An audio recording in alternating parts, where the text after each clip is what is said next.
Treasure Island by Robert Louis Stevenson. Softly narrated by Jason Thomas. This audio recording is subject to copyright 2023. Chapter 4. The Sea Chest. I lost no time, of course, in telling my mother all that I knew, and perhaps should have told her long before, and we saw ourselves at once in a difficult and dangerous position. Some of the man's money, if he had any, was certainly due to us, but it was not likely that our captain's shipmates, above all the two specimens seen by me, Black Dog and the blind beggar, would be inclined to give up their booty in payment of the dead man's debts. The captain's order to mount at once and ride for Dr. Livesey would have left my mother alone and unprotected, which was not to be thought of. Indeed, it seemed impossible for either of us to remain much longer in the house. The fall of coals in the kitchen grate, the very ticking of the clock, filled us with alarms. The neighbourhood to our ears seemed haunted by approaching footsteps, and what between the dead body of the captain on the parlour floor and the thought of that detestable blind beggar hovering near at hand and ready to return, there were moments when, as the saying goes, I jumped in my skin for terror. Something must speedily be resolved upon, and it occurred to us at last to go forth together and seek help in the neighbouring hamlet. No sooner said than done. Bareheaded as we were, we ran out at once in the gathering evening and the frosty fog. The hamlet lay not many 100 yards away, though out of view, on the other side of the next cove, and what greatly encouraged me, it was in an opposite direction from that whence the blind man had made his appearance, and whither he had presumably returned. We were not many minutes on the road, though we sometimes stopped to lay hold of each other and hearken. But there was no unusual sound, nothing but the low wash of the ripple and the croaking of the inmates of the wood.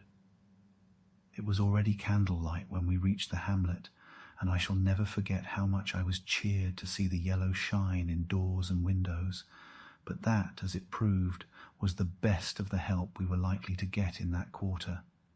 For you would have thought men would have been ashamed of themselves.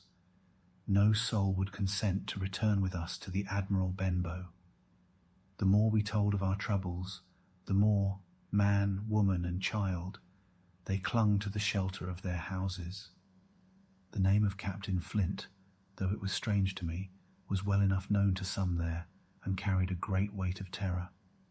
Some of the men who had been to field work on the far side of the Admiral Benbow remembered besides to have seen several strangers on the road, and taking them to be smugglers, to have bolted away, and one at least had seen a little lugger in what we called Kit's Hole.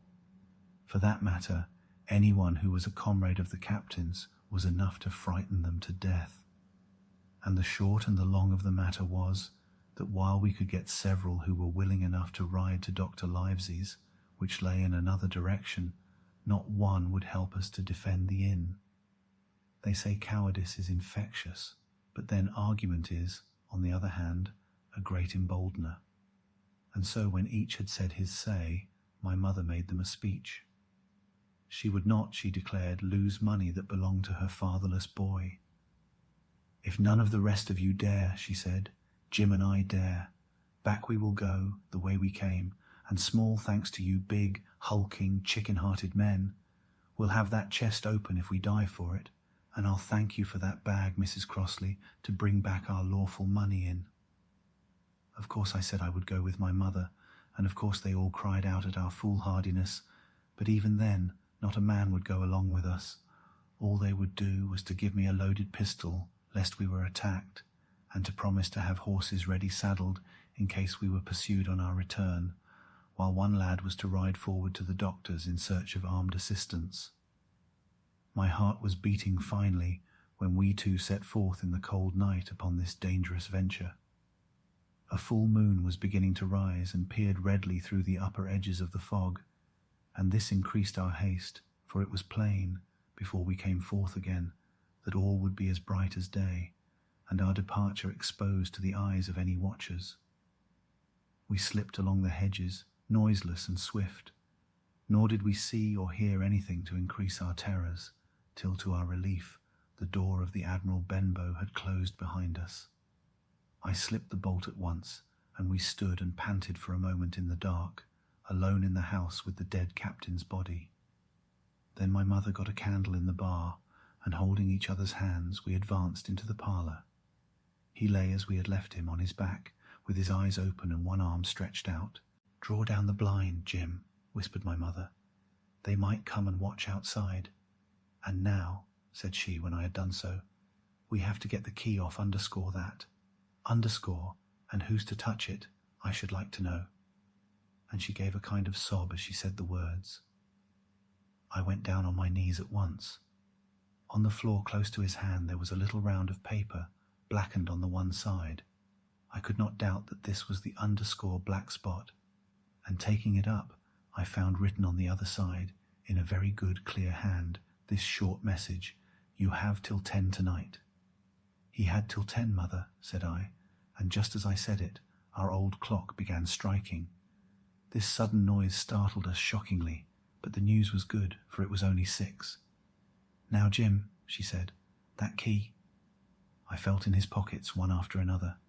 A few small coins, a thimble and some thread and big needles, a piece of pigtail tobacco bitten away at the end, his gully with the crooked handle, a pocket compass, and a tinder box were all that they contained, and I began to despair. "Perhaps it's round his neck," suggested my mother. Overcoming a strong repugnance, I tore open his shirt at the neck, and there, sure enough, hanging to a bit of tarry string, which I cut with his own gully, we found the key. At this triumph we were filled with hope, and hurried upstairs without delay to the little room where he had slept so long, and where his box had stood since the day of his arrival. It was like any other seaman's chest on the outside, the initial B burned on the top of it with a hot iron, and the corners somewhat smashed and broken, as by long, rough usage. "Give me the key," said my mother, and though the lock was very stiff, she had turned it and thrown back the lid in a twinkling. A strong smell of tobacco and tar rose from the interior, but nothing was to be seen on the top except a suit of very good clothes, carefully brushed and folded. They had never been worn, my mother said.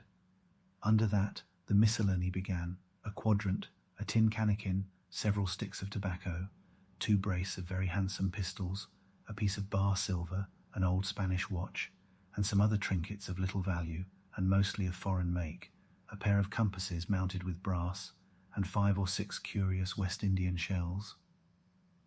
I have often wondered since why he should have carried about these shells with him in his wandering, guilty, and hunted life.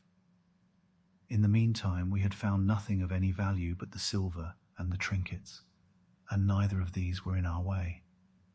Underneath there was an old boat cloak, whitened with sea salt on many a harbour bar. My mother pulled it up with impatience, and there lay before us the last things in the chest, a bundle tied up in oilcloth and looking like papers, and a canvas bag that gave forth, at a touch, the jingle of gold. "I'll show these rogues that I'm an honest woman," said my mother. "I'll have my dues, and not a farthing over. Hold Mrs. Crossley's bag." And she began to count over the amount of the captain's score from the sailor's bag into the one that I was holding. It was a long, difficult business, for the coins were of all countries and sizes, doubloons and louis d'ors and guineas and pieces of 8, and I know not what besides, all shaken together at random. The guineas too were about the scarcest, and it was with these only that my mother knew how to make her count. When we were about halfway through, I suddenly put my hand upon her arm, for I had heard in the silent, frosty air a sound that brought my heart into my mouth, the tap-tapping of the blind man's stick upon the frozen road. It drew nearer and nearer while we sat holding our breath. Then it struck sharp on the inn door, and then we could hear the handle being turned and the bolt rattling as the wretched being tried to enter. And then there was a long time of silence both within and without. At last the tapping recommenced, and to our indescribable joy and gratitude died slowly away again until it ceased to be heard. "Mother," said I, "take the whole and let's be going," for I was sure the bolted door must have seemed suspicious, and would bring the whole hornet's nest about our ears, though how thankful I was that I had bolted it, None could tell who had never met that terrible blind man. But my mother, frightened as she was, would not consent to take a fraction more than was due to her, and was obstinately unwilling to be content with less. It was not yet 7, she said, by a long way. She knew her rights, and she would have them. And she was still arguing with me when a little low whistle sounded a good way off upon the hill. That was enough, and more than enough, for both of us. "I'll take what I have," she said, jumping to her feet. "And I'll take this to square the count," said I, picking up the oilskin packet. Next moment we were both groping downstairs, leaving the candle by the empty chest, and the next we had opened the door and were in full retreat. We had not started a moment too soon. The fog was rapidly dispersing. Already the moon shone quite clear on the high ground on either side, and it was only in the exact bottom of the dell and round the tavern door that a thin veil still hung unbroken to conceal the first steps of our escape. Far less than halfway to the hamlet, very little beyond the bottom of the hill, we must come forth into the moonlight. Nor was this all, for the sound of several footsteps running came already to our ears, and as we looked back in their direction, a light tossing to and fro and still rapidly advancing showed that one of the newcomers carried a lantern. "My dear," said my mother suddenly, "take the money and run on. I am going to faint." This was certainly the end for both of us, I thought. How I cursed the cowardice of the neighbours, how I blamed my poor mother for her honesty and her greed, for her past foolhardiness and present weakness. We were just at the little bridge by good fortune, and I helped her, tottering as she was, to the edge of the bank, where, sure enough, she gave a sigh and fell on my shoulder. I do not know how I found the strength to do it at all, and I am afraid it was roughly done, but I managed to drag her down the bank and a little way under the arch. Farther I could not move her, for the bridge was too low to let me do more than crawl below it. So there we had to stay, my mother almost entirely exposed, and both of us within earshot of the inn. If you have enjoyed this recording, then please give us a like and subscribe. It really helps us, as we are only a very small channel. Please feel free to comment down below on what out-of-copyright book you would like us to record next. We will try and respond to every comment. A new chapter is uploaded every 24 hours, so the next chapter may already be available for your listening pleasure.